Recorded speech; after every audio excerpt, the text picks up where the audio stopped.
The Princess on the Glass Hill, collected by Asbjørnsen and Moe, adapted by Jill Wronski, illustrated by Davin Choi. Once upon a time, there was a farmer named Matthew who owned a meadow with a great big barn.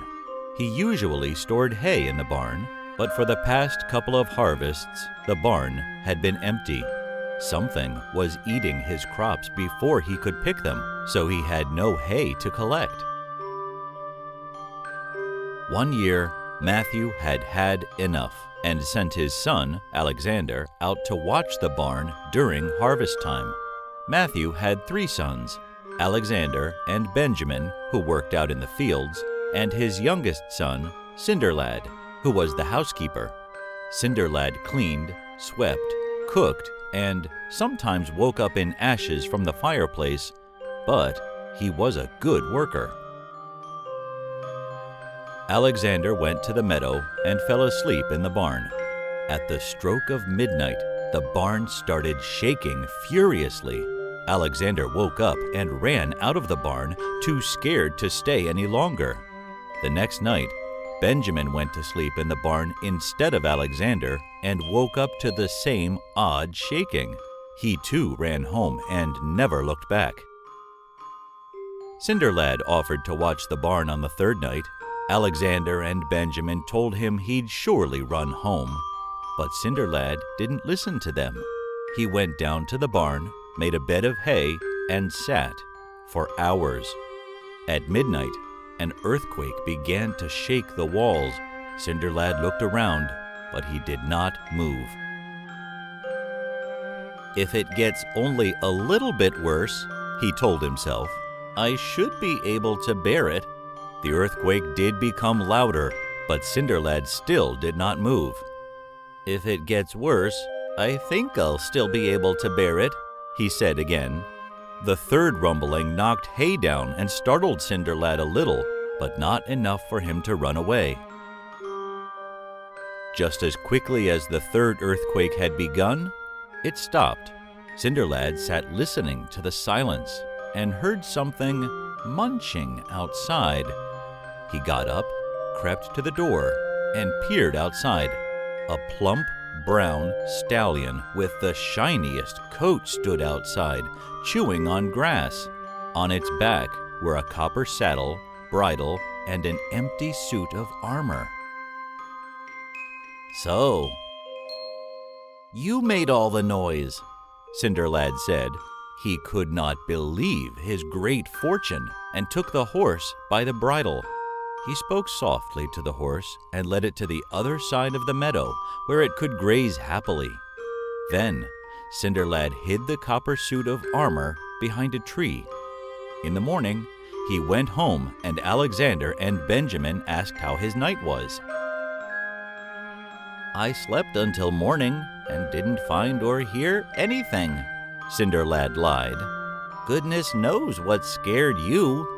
Alexander and Benjamin went down to the fields and found the crops hadn't been eaten.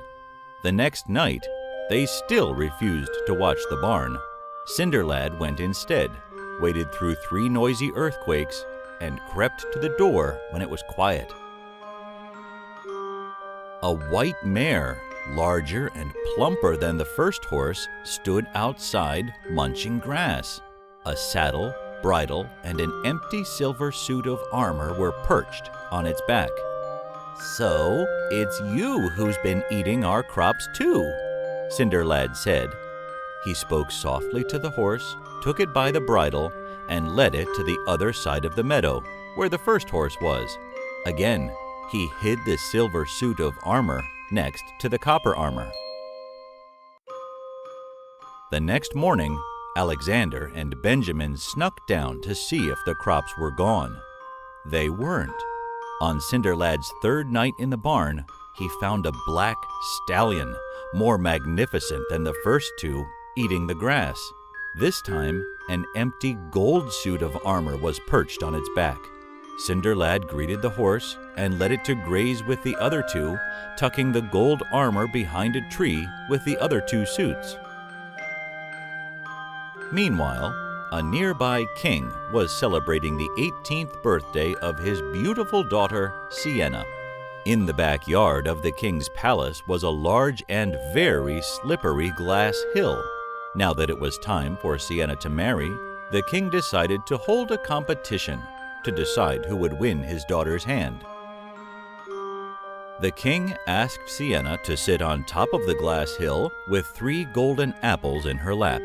He then said that whoever could climb to the top of the hill and take the apples would become the next king. Sienna thought it was a silly idea, but she was curious to see if anyone could climb up to her. A huge golden eagle carried Sienna and her throne to the top of the hill and left her there. News of the event traveled far and wide, and Benjamin and Alexander wanted to go try their luck. They left Cinderlad home because they thought he was too dirty and more of a servant than an actual knight. "I'll go by myself then," Cinderlad decided after they left, and he went down to the meadow to his 3 horses. Knights and princes from all over had arrived at the glass hill. They all spent half the day trying to climb the hill and slipping. As the end of the day grew close, their horses became tired, and no one had the energy to climb anymore. The king noticed the lack of progress and decided to open the event for another day. Just as the king was about to send everyone home, a knight in shining copper armor rode in. The knight's horse had the glossiest chestnut coat. Everyone called out to the copper knight that the hill was too smooth to climb, but he went on anyway. The horse and knight rode up a quarter of the way and turned to come back down. Sienna marveled at the knight's splendor and hoped he would be able to reach the top. When he turned, she tossed an apple down, which landed near his shoe. The knight picked up the apple and rode off.